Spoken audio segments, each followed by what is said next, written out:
Hi guys, this is Mrityunjay Pratap Singh and welcome to my channel MechTube India.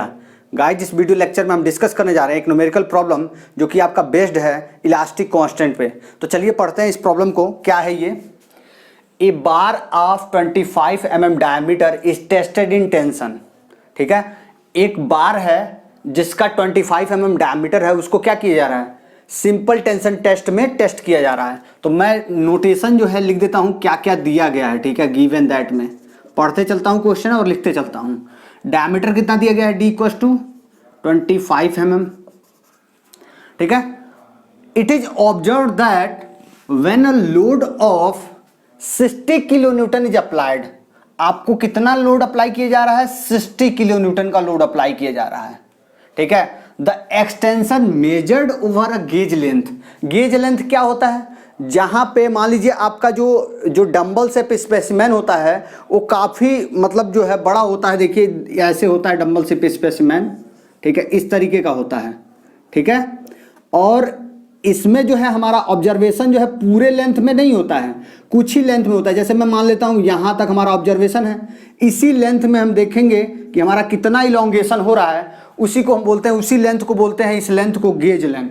आ रही बात समझ में? ये हमने स्ट्रेस स्ट्रेन कर्व में बताया था बहुत अच्छे से, उसको आप देख लीजिएगा, चीजें क्लियर और ज्यादा समझ में आएंगी। तो यहां पे एल जो दिया गया है, जो गेज लेंथ है, वो कितना दिया गया है? 200 mm। ठीक है, कह रहा है कि उसमें जो एक्सटेंशन हो रहा है वो कितना है? 0.12 है। मतलब कि डेल्टा एल से क्या हो गया है? डेल्टा एल बढ़ गया है। ठीक है, तो 0.12 mm हो गया। जैसे कि ये आपका एक बार है, दिस इज द बार, और इसका क्रॉस सेक्शन कैसा है भाई? सर्कुलर है। भाई इतना कट करके हम निकालेंगे तो ऐसे ही तो दिखेगा। एक्चुअली यहाँ पे छोटा दिखाया हमने, बड़ा यहाँ पे दिखा रहे हैं हम। ठीक है, तो इसलिए ताकि चीजों को क्लियर कर पाए। ठीक है, ये एल लेंथ है, छोटा होगा उसको हम लेंथ दिखा नहीं पाएंगे। ठीक है, एल लिख ही नहीं पाएंगे। ये हो गया डायमीटर, इधर पी लग रहा है, इधर पी लग रहा है। आ रही बात समझ में? तो ये इस तरह का केस है। ठीक है, अब देखिए आगे क्या दिया गया है। कह रहा है कॉन्ट्रैक्शन इन द डायमीटर, मतलब कि जो डेल्टा डी है, डेल्टा डी मतलब अगर ये इलोंगेट होगा, लेंथ इलोंगेट होगा, तो आपका डेल्टा डी क्या होगा? कॉन्ट्रैक्ट होगा ना भाई, डिक्रीज करेगा। तो ये दिया गया है 0.0045 mm। ठीक है, तो इसको मैं लिख देता हूं इलोंगेशन, इलोंगेशन हो रहा है। इसको मैं लिख देता हूं शॉर्टेशन या कॉन्ट्रैक्शन, जो चीज लिखा है उसी को मैं लिख देता हूं, कॉन्ट्रैक्शन हो रहा है। ठीक है, डेल्टा डी हो गया। अब देखिए कह रहा है कि भाई हमें क्या बताओ? पॉइजन्स रेशियो बनाओ, इलास्टिक कांस्टेंट बताओ, EGK। ठीक है, तो पहले पॉइजन्स रेशियो के लिए हम क्या जानते हैं? यहां पे मैं फार्मूला लिख देता हूं, न्यू इक्वल्स टू क्या जानते हैं? यहीं पे लिख देता हूं मैं पॉइजन्स रेशियो का फार्मूला। भाई पॉइजन्स रेशियो न्यू को से हम दिखाते हैं, और ये होता है आपका लैटरल स्ट्रेन, लैटरल स्ट्रेन अपान का linear strain, linear strain with in elastic limit. lateral strain to the linear strain within elastic limit is known as Poisson's ratio। तो ये हमने लिख लिया, lateral strain upon linear strain। तो यहाँ पे हमें linear strain पता होना चाहिए, lateral strain पता होना चाहिए, तो हम सीधे सीधे कैलकुलेट कर पाएंगे। ठीक है, तो इसके लिए सबसे पहला हम काम करते हैं, linear strain को फाइंड करते हैं। तो देखिए linear strain यहाँ पे क्या होगा? linear strain, भाई linear strain यहाँ पे क्या होगा बताओ हमें? यही तो लेंथ है, तो लेंथ के अलोंग जो आपका स्ट्रेन होगा वो क्या होगा? लीनियर स्ट्रेन होगा, डेल्टा एल अपान एल, और इधर ही लोडिंग लग रहा है। तो डेल्टा एल अपान एल अगर हम निकालेंगे तो डेल्टा एल क्या दिया गया है? Elongation 0.12 divided by length total कितना है? 200। तो यहां से आपका लीनियर स्ट्रेन जो कैलकुलेट होके आएगा वो आएगा आपका 0.006। ठीक है, 0.006। स्ट्रेन की भाई कोई यूनिट नहीं होती है, क्योंकि ये भी मीट mm कट जाएगा, 0.006 mm ये आएगा आपका। इसे मैं लिखता हूं लीनियर स्ट्रेन। आ रही बात समझ में?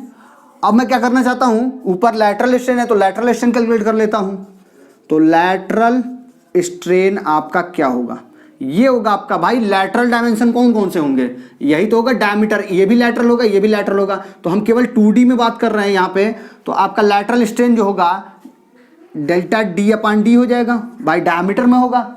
भाई लेंथ एक हो गया और दूसरा हो गया डायमीटर, तो ये हो जाएगा आपका lateral strain delta D. Delta D मतलब क्या होगा आपका? 0.0045 divided by original diameter 25 mm। तो यहाँ से आप लैटरल स्ट्रेन कैलकुलेट करेंगे, लैटरल स्ट्रेन, तो ये आ जाएगा आपका 0.00018, ठीक है, ये हो गया आपका लैटरल स्ट्रेन। अब मैं इन दोनों की वैल्यू रख देता हूं, तो यहां से हमें पॉइजन्स रेशियो मिल जाएगा। क्या मिल जाएगा? Poisson's ratio. भाई Poisson's ratio nu equal to क्या हो जाएगा? Lateral strain 0.000018 divided by 0.0006। तो यहां से न्यू की वैल्यू आप कैलकुलेट करिए, ये क्या हो जाएगा? 0.3, ठीक है। इसकी भी कोई यूनिट नहीं होती है क्योंकि स्ट्रेन अपान स्ट्रेन है, ठीक है। स्ट्रेन की कोई यूनिट नहीं होती है, इसकी भी कोई यूनिट नहीं होती है, तो इसकी भी कोई यूनिट नहीं होगी, ठीक है। अब देखिए हमें क्या फाइंड करना है, हमें फाइंड करना है उसके बाद से यंग्स मॉडुलस, ठीक है। क्या फाइंड करना है? Young's modulus. तो यंग्स मॉडुलस के लिए हम जानते हैं, क्या जानते हैं भाई? यंग्स मॉडुलस के लिए डेल्टा एल इक्वल टू जानते हैं PL अपान ए जानते हैं, है कि नहीं? PL अपान ए जानते हैं, ये जानते हैं कि नहीं? डेल्टा एल इक्वल टू, अगर नहीं जानते हैं आप तो हमारे पुराने वीडियो लेक्चर्स देख लीजिए इसी मॉड्यूल का, ठीक है। तो डेल्टा एल अपान एल पहले मैं इधर कर लेता हूँ, डेल्टा एल अपान एल, और ये लिख देता हूँ P अपान ए कर लेता हूँ अभी, ठीक है। क्या किया हमने? डेल्टा एल अपान एल कर लिया और P अपान ए कर लिया। इसलिए कर लिया क्योंकि हमें जो है डेल्टा एल अपान एल पता है, क्योंकि ये देखिए डेल्टा एल अपान एल की वैल्यू क्या आई है? डेल्टा एल अपान एल ये है 0.00। चाहे तो आप डेल्टा एल की वैल्यू रखिए, एल की वैल्यू रखिए, तो ये क्या हो जाएगा आपका? सीधे सीधे इस एल को मैं यहाँ ला दूंगा। चाहे आप इन दोनों की वैल्यू रख दीजिए, डेल्टा एल की वैल्यू 0.12, एल की वैल्यू 200, वो कर लीजिए इसमें, और उसके बाद से ई कैलकुलेट कर लीजिए। मैं डायरेक्टली ये रख रहा हूँ, डेल्टा एल अपान एल जो आया है 0.006, ठीक है। पी की वैल्यू कितनी आई है? 60 किलो न्यूटन। मैं किलो न्यूटन में ही रहने देता हूं, ठीक है, या किलो न्यूटन को चेंज कर देता हूं 10⁻3। ए की वैल्यू कितनी होगी? देखिए भाई एरिया ऑफ क्रॉस सेक्शन जिस पे हमारा लोडिंग लग रहा है, ये देखिए यही तो क्रॉस सेक्शन एरिया है, this is the cross section area. तो एरिया हमारा क्या होगा? π/4d² होगा। क्यों? क्योंकि ये क्रॉस सेक्शन एरिया आपका क्या सर्कुलर है, तो π/4d² मतलब 25 का स्क्वायर इंटू का ई। आ रही बात समझे? सारी वैल्यूज हमने रख दिया है। अब यहां से ई को कैलकुलेट करेंगे तो ये आएगा 203.7 किलो न्यूटन पर mm²। आ रही बात समझे? इसको कैलकुलेट करेंगे आप तो देखेंगे 203.7 किलो न्यूटन पर mm² आएगा, ठीक है। 718 आएगा, 718 न्यूटन पर mm² आएगा। लेकिन मैंने क्या किया, उधर के जो 718 आ रहा है, 718 आ रहा है, उसको मैंने क्या किया? किलो में कर दिया, तो ये हट जाएगा ना, तो ये आपका आएगा, एक्चुअल में आंसर ये आएगा 203718, ठीक है, पॉइंट समथिंग आएगा, और ये होगा न्यूटन पर mm², ठीक है। लेकिन मैंने इसको क्या किया? किलो न्यूटन में कर दिया, तो ये आंसर आ जाएगा, ठीक है। आप चेक कर लीजिएगा। अब देखिए ई की वैल्यू कैलकुलेट हो गई, आपको जी कैलकुलेट करना है, तो ई और जी में रिलेशन हम जानते हैं, E equal to 2g1 plus nu, ठीक है। तो ई की वैल्यू हमें पता चल गई, न्यू की वैल्यू पता है, तो जी हम निकाल के कैसे करेंगे भाई? ई जी इक्वल टू निकालना चाहेंगे तो ई अपान 2 1 प्लस न्यू, ठीक है।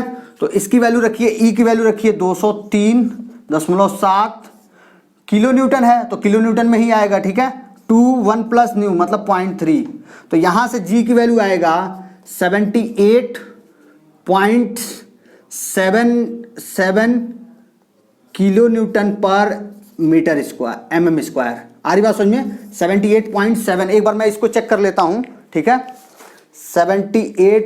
1 मिनट इसको मैं चेक कर लेता हूं, 203.7 डिवाइडेड बाई 2 इंटू 1.3, ठीक है। तो ये आ रहा है 78.34 आ रहा है, 34 आ रहा है, ठीक है। 78.7 नहीं आ रहा है, 78.34, ठीक है। तो ये हमारा आंसर हो जाएगा किलो न्यूटन पर mm² में। अब हमें क्या फाइंड करना है भाई? अब हमें फाइंड करना है बल्क मॉडुलस की वैल्यू। तो बल्क मॉडुलस K होता है, ठीक है, ये आप नोट डाउन कर चुके होंगे पहले ही।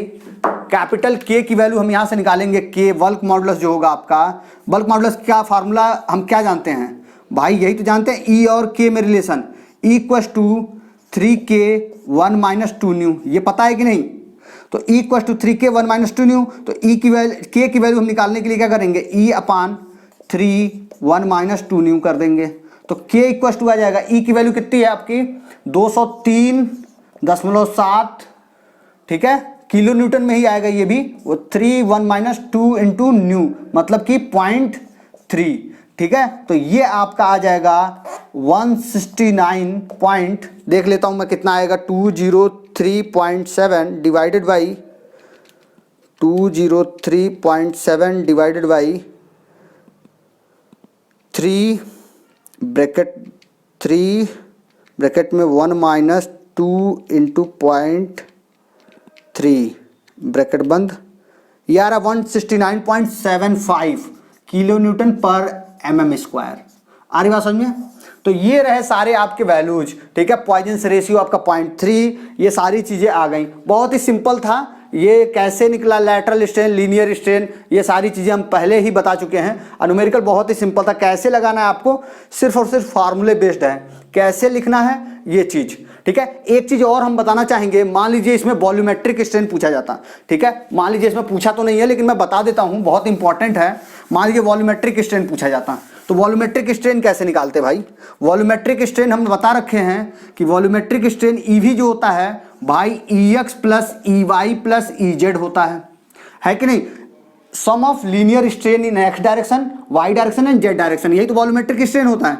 तो ये अगर हम निकालना चाहें तो कैसे निकलेगा भाई? सिंपली EX क्या होगा, डेल्टा L अपान L होगा। आ रही बात समझ में? वाई वाले डायरेक्शन में क्या होगा, देखिए वाई वाले डायरेक्शन में देखिए आपका ये वाई हो गया और ये जेड हो गया, है कि नहीं? तो वाई वाले डायरेक्शन में आपका क्या है, नॉन लोडिंग साइड है, लैटरल स्ट्रेन है, तो ये भी डायमीटर है, तो क्या लिखेंगे, डेल्टा D अपान D प्लस का, अब देखिए इधर के साइड क्या है, D ही है, तो ये भी होगा डेल्टा D अपान D, ठीक है। तो EV इक्वल टू आ जाएगा डेल्टा L अपान L plus 2 times delta D अपान D। आ रही बात समझ में? ये होगा आपका लैटरल स्ट्रेन, ये होगा कि नहीं भाई? इसी तरह से होगा, लेकिन इसमें जो हो रहा है कॉन्ट्रैक्शन हो रहा है, तो टोटल जो आपका वॉल्यूमेट्रिक स्ट्रेन आएगा इसमें क्या करना पड़ेगा, डेल्टा L की वैल्यू क्या आई थी 0.00, EV की वैल्यू आएगी 0.006 माइनस का आएगा। ये देखिए लैटरल स्ट्रेन जो है आपके माइनस में होंगे, क्योंकि डेल्टा D अपान D कर रहे हैं आप भाई, ये कॉन्ट्रैक्शन हो रहा है ना, तो माइनस का लिखेंगे हम इसे, और ये लिखेंगे हम 0.0018 इंटू 2। आ रही बात सुन, डेल्टा D अपान D की वैल्यू पता है, इंटू का 2 कर दिया, तो यहां से आपको मिल जाएगा वॉल्यूमेट्रिक स्ट्रेन। ये ऐसे कैलकुलेट कर लेंगे आप, ठीक है। सिंपल सा कैलकुलेशन है। तो वॉल्यूमेट्रिक स्ट्रेन निकालने के लिए सिंपल सा आप क्या करिएगा, एक्स डायरेक्शन में, वाई डायरेक्शन में एंड जेड डायरेक्शन में, ठीक है। अगर ये वीडियो आपको अच्छा लगा तो प्लीज लाइक करिए, अच्छा नहीं लगा तो डिसलाइक करिए। अभी भी आपका कोई डाउट है तो कमेंट करिए, और प्लीज हमारे चैनल को सब्सक्राइब कर लीजिए। Thank you for watching this video.